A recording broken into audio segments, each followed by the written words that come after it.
What's a goal you have as an artist that has been the hardest to chase? I would say actually growing organically is probably the hardest thing to chase. Creative ideas are easy to come up with, and music videos and things like that, you just have to go do them. Writing songs is hard, but that's a personal thing. But I would say chasing growth in an organic way that's not just like fictitious with bots and things like that is probably the hardest thing for us as a band, and finding our place, I would say. Why is your music so good? I made a little deal with the devil. Are there any of your songs that have gotten popular that you didn't expect people to love as much? Terrible Things. I remember writing that song, and I thought it was going to be great, but everybody around me thought it was not a single, so it did not get promoted. But now it's one of our most classic songs, and everyone loves the chorus, and it wasn't really promoted. We don't even have a music video for it, to be honest with you.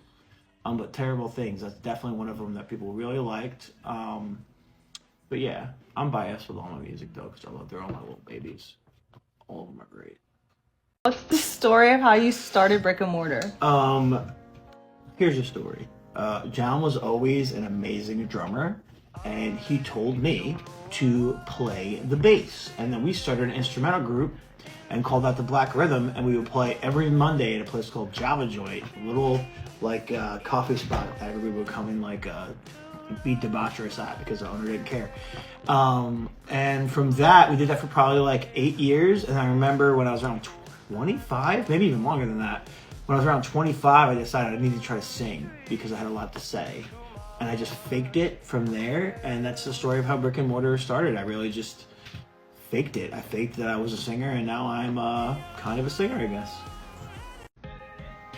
How did you and John break your band? How do we do it? Yeah. In my opinion, John drives like a fucking maniac. He's in and out, he goes fast, and he just gives shit. And he swerves like a maniac. Obviously just joking. We just toured in the van forever, and we went over many, many mountains, and it's probably just inevitable that the transmission will Explode. Well, that's all I have to say about that. Are you really the son of Meatloaf? I cannot confirm nor deny, due to legal reasons, whether or not Meatloaf is my father. How did you come up with the name Brick and Mortar? I was getting taught by my friend Dave. Dave Shank is his name. He doesn't give a shit for his name. But he was teaching me how to use electronics and sample things. And originally, when me and John were instrumental, we were maybe going to do a side project together, and he was going to call it Brick and Mortar. And when he kind of bailed on it and decided to become a welder and go out to Austin, I asked if I could just take it, since the music we were making kind of fit that vibe so much, and I kind of felt connected to it from learning. So yeah, I really was blessed the name by someone else. So I was lucky enough to have that happen. What are your honest feelings about 7 years in the Mystic Room? Would you ever consider releasing another EP similar to it? My honest feelings about 7 years in Mystic Room was I had to create that record. Me and John had to make that record to grow and to learn. Really, I faked all the singing on it, as far as I never really was going to be a singer. I just kind of made up songs, and I didn't know what a verse or a chorus was or anything like that. So that in particular is something where it's I don't know if I could ever recapture the kind of person I was when I was making it. I think that's the conundrum of all music, right? Is how do you recapture the thing that you already did? But I would love to make something in the same spirit if I could somehow get to that same mindset. What encourages you to do so many music videos, multimedia during shows? I would say the influence there is when I started working with an artist named Richie Brown, who did a lot of multimedia art and different kinds of things. I've always been into cartoons. I've always been into making the show more than just music, right? I've always wanted to make it an experience. So when you leave, it's not just like a concert, it's more like a adventure that you went on. So that was originally the idea of why I did it. And I think I like that because growing up, I was raised on the boardwalk, Seaside Heights, New Jersey. and I was always in the arcades, hanging around. I was always, you know, in the whole cartoon universe of the boardwalk, and just in general, I was always somebody who was into animation and art and cooking. We're doing it again. Yeah, read it. How did your music get on Need for Speed Rivals? I'm a lucky boy, that's why. Why did you scrap the footage for the music video shot in Denver for Great Escape? Asking as someone who was there. Mostly because the idea wasn't really coming out the way that we thought it would in our minds.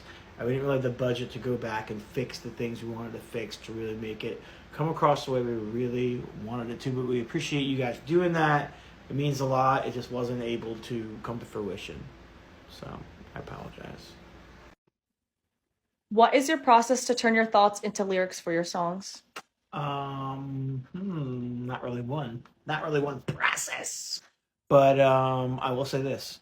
I will come up with vocal parts and little guitar parts that go with it, and I will sit on those for way too many years and not know what to do with them until I find the magic home. And I'm so stubborn, I don't want to make anything that I don't love, and I throw out tons of shit, and I never finish tons of shit. And I really am bad at even working with other people. I'm wary of. I'm a weirdo. So yeah, my process. He's like, you drag it on. My girlfriend's funny, but my process is really just reach in the dark until you find the light. That's it. That's the process. What's the meaning behind Hangman Comes? You foolish motherfuckers. I wrote that shit and I traded credit for a shitty ass 3-bedroom apartment in Asbury Park, New Jersey. No rent control, bitch. He's dumb as fuck. Yeah, I got sick of not telling my stories. I want to write a song about somebody who want to be as badass as me. And what you gonna do to be as bad as me but come to my door and knock on the door and ring the damn devil's doorbell? Then you're gonna find out how to be a man who sets the goddamn world on fire. That's me. I'm who wrote that shit. Brandon, an idiot. You're a dumb bitch. What is the inspiration and the meaning behind Hate Thy Neighbor? That one is actually pretty literal. The meaning of it. I was watching a Vice show called Hate Thy Neighbor, and I really enjoyed the concept of it, and it started making me think. Well, at the time, I was already going down like a rabbit hole of like a bunch of just hyperfixating on documentaries about racism and white power and the whole movement of that thing happening, and just in general how much racism there is everywhere in every kind of way. And it made me kind of realize that all of these things that they have in common is a group of people who are completely disenfranchised, that someone comes in and gives them an enemy, someone to blame, you know? And you're tricked by the rich man, by the person in power, to decide to fight amongst each other instead of fighting the power, you know? Fighting the world itself to change for the better for everybody. I need to know why Friends happened. I need that tea, please. If you want the tea, I shall give it to you.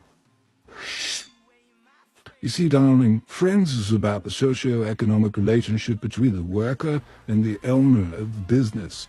Friends is about the fact that America goes around the world taking whatever it wants and really not giving much back at all except for suffering. Friends is about capitalism, because in capitalism, you ain't my friend, and I ain't your friend. And that's the tea. Is there a group or artist who inspired your style of music? When I was a wee boy, I didn't like shit. I didn't listen to shit. I watched cheap movies. I didn't have cool friends. So really, honestly, I didn't really have heroes like that. Honestly, I just started making music because I was really fucking sad. And I needed something to believe in. So I decided to believe in myself. Now, as an older person, I have lots of people I respect. I love classic rock. I love huge songs. I love mostly 90s things. But I'm a terrible fan. I really am. I'm just a guy who figures shit out and who just knows what he likes when he's making it. I don't know why I use this face filter either. 2 questions. What happened to Richie? And who has the creative touch out of you and John as far as graphics go? Richie grew up and became a real adult artist. No, he was always an artist, but really it was kind of a symbiotic thing where we were working together when we could. And Richie just had a bunch of opportunities that came up that made him more money, and we're just better off for him. So he kind of had to do those things. We're still super tight as friends, and he came out to our Asbury show. And it's not like we'll never play together again, but yeah, we just kind of like we did that iteration of the live show for a while, and it kind of wasn't working out so much. Out of who is more graphically inclined, I have a lot more things I don't fucking like. So I have a lot more hard taste, hard to please. But John's very capable, very good artist himself, very good at drawing, very good with editing and things like that as well. Best Dum Dum flavor. Use the best Dum Dum flavor.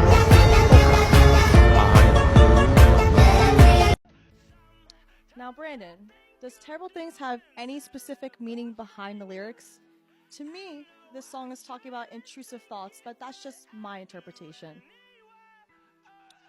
Yes, actually, the song Terrible Things, I wrote from the standpoint of all the intrusive thoughts that I kept having as a young person, thinking, am I evil? Am I insane? Why am I thinking these evil things? And then I realized that all humans have thoughts that they want to have that just pass through their brain. And as you're growing and developing, many, many, many, many, many, many more of those happen in your 20s and in your teenage years. So that's what I wrote the song about. And it's about that, and then coping with that, mixed with depression and other mental things I went through. So that's what it's all about. So you nailed it. Sounds like a great cocktail to me. I get high to get by. I just need a place to hide. I've never felt so seen. Story behind self-care. So, yes, the story behind self-care. Let me think about this for 1 second. That's what I did growing up. That's what I did in my 20s. If I wanted to sleep, I just drank a whole bottle of Zeke Book. So I was like, it won't kill me, right? I'll be fine. And then I would smoke blunts on top of that. And then when I was depressed, I would go out with my roommate and get wasted every once in a while. And I realized that was not good for me. Because in America and throughout the world, we are given the idea that we can solve all of our problems with a magic pill or something that's going to help us. But really, it ends up causing more problems most of the time. Do you have any songs based on dreams? No, because I almost never dream. Because I poke too much schmeed, and I don't really dream a lot. What song has been most meaningful to you? Whether it be one you wrote or one that truly inspired you. All of my songs are meaningful to me. All of them! Every song! To be honest with you, though, I don't really know. I really don't know. I really have no answers to this question because every song I write for me is like a therapeutic thing. So I could say this song changed my life because more people liked it, but I go through a period of every song I write. It's gonna sound so fucking lame, but I literally don't really put a song out unless I've listened to it personally and I cry while I listen back to it. He's a crier. That's what I do. So. What was your experience writing Bangs? Was there a message you wanted others to feel while listening? So, baby boy, this one right here, this one was a big boy for me. First experience in a real studio. First experience really diving into a record. It was actually supposed to be a full-length record that we're going to call Social Studies, but we ended up splitting it into two EPs because we got dropped by the label. So it was a business experience, and writing-wise, it was the first time where I really realized I could be versatile and do all kinds of things, and I could go anywhere I want, and it also made me realize how much I had to learn. So it was really a whole learning record for me, and I really got to express exactly what I wanted and work with new people. So it was amazing for me and for John. I know that.